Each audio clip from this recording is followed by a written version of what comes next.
We have Representative Anna Paulina Luna. She is on the House Oversight Committee, which held hearings on UFOs and UAPs, and to be honest, one of the few who took this seriously early.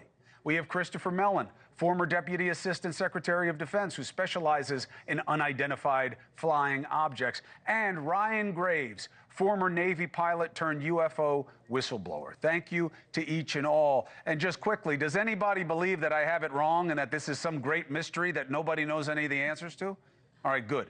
I'll start with you, Representative. How do you explain how you keep hearing that there are divisions of government that are involved in different types of undertakings, but they can't come clean, even with members of Congress, even with a special subcommittee, about what is in the air over New Jersey and elsewhere?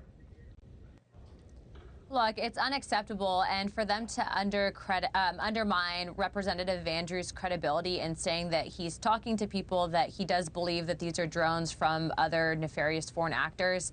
I mean, it just goes to show, A, obviously they're checked out before the holidays and they know that they're leaving office, and so I believe that they're not really interested in finding out what's happening. And it's the unfortunate truth of what happens in Washington, especially when there's a new incoming administration.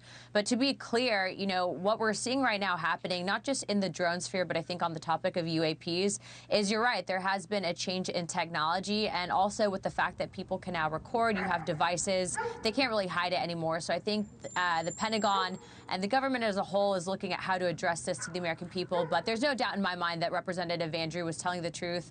It's very likely that these are drones from foreign adversary. And if you don't believe that the U.S. government would cover something up, just look at how they responded with the Chinese spy balloon. No, that's a good point. And look, you know this. You're in Florida. Mellon knows this. Graves knows this. A lot of these drones, like the ones we're showing right now, you see navigation lights on them. You see a red and a green.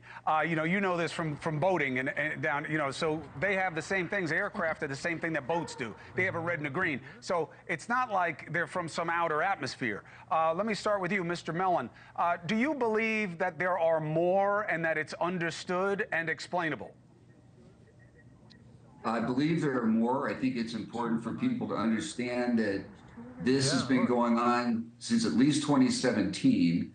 Which is to say these smaller, brightly lit, drone-like vehicles violating restricted U.S. military airspace in sensitive areas around nuclear power facilities, nuclear weapons storage facilities.